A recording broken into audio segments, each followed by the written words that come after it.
اے چغره شاه زلمیا اے پزان باندې مینا یا د نرو سلمالکا یا لونګا لوړ دنګا ټولو ته هر کلایم وایم او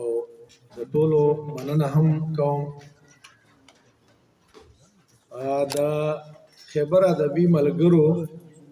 یو جهان مننه چې دومره لویه ذمہواري یې زما اوږو کېښوه. زه دې جوګه نه وم خو دا د دوی مینه ده. دا زمونږ د خیبر روایات دي، زمونږ د اپریدو د شینوارو دا روایات دي چې دا خپلو مېلمنو ته عزت ورکوي، قدر ورکوي.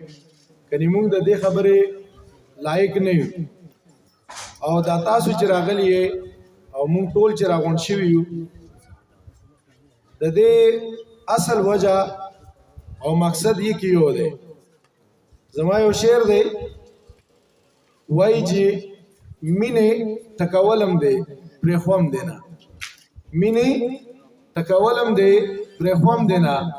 سم لکه په ګوتې کې غمی دی کړم. دا د عبادالرب صاحب مینه وه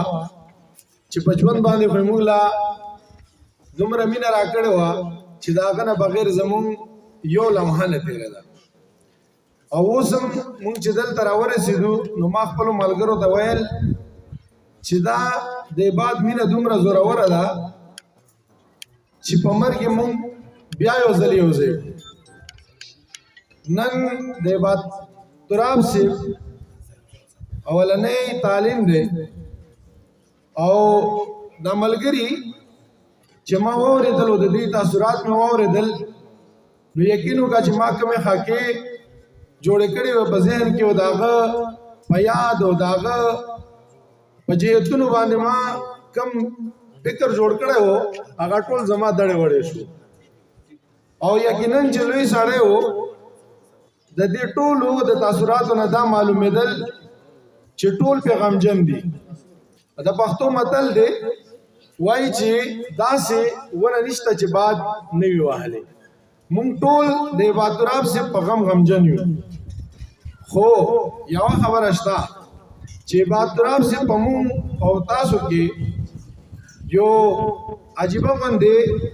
فکر ژوندی پرېښو او هغه دا دی چې صرف او صرف یو سړی دی ژوند د دې دپاره نه کوي چې هغه دې صرف د ځان دپاره خپل وخت واړوي، بلکې نه دا هما انسانیت دپاره دی یو مثال وګرځي. او د عبادالرب صاحب د زندګۍ نه مونږ ته همدغه تاثر اخیستل پکار دي. دا په تالار کې ناس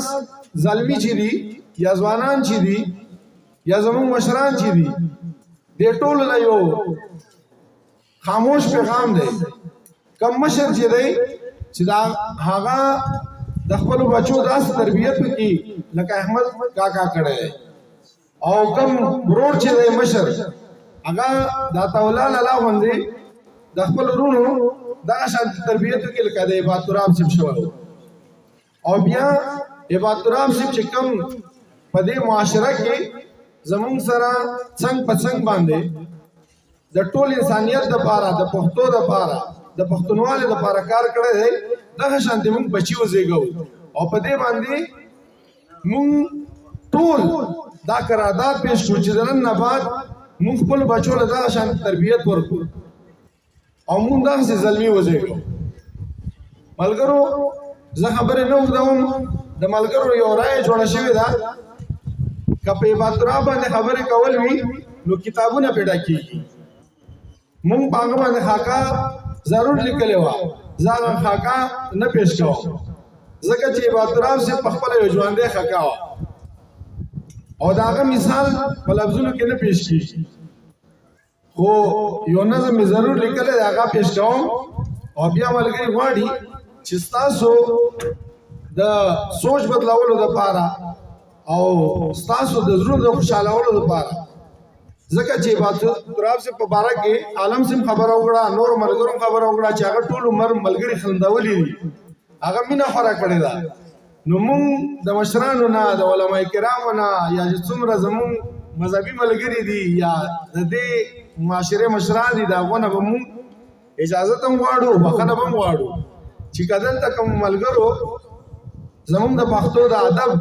د شعر او شاعري کوم مجلس کول نو تاسو به خبر کېږئ نه بل مجلس به هم کېږي زه تاسو حضور کې د بادرام سے تاسو کې جما کم څلیکلي دی هغه تاسو ته وړاندې کوم اے چاغره شازلمیا اے چاغره شازلمیا اے پزان باندې مینا یا د نرو سلمالکا یا لونگا لوڑ دنگا بینشی خمار خمارا شوخ شاخا بنگا بنگا داسی ګور لکه غړاس کوي اے پکد باندې چنارا بخوی تریو لکه نارنج وي یا د خوان ډکا نارا یا ترابا یا ګل روخه مونږ د پریخو تلاړي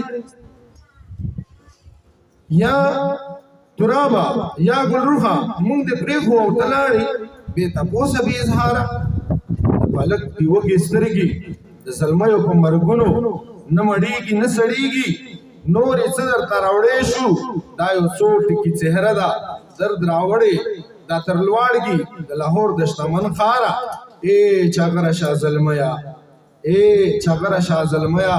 اے پزان باندې مینا اے د نرو سن مالکا یا لونګ لوړ دنګا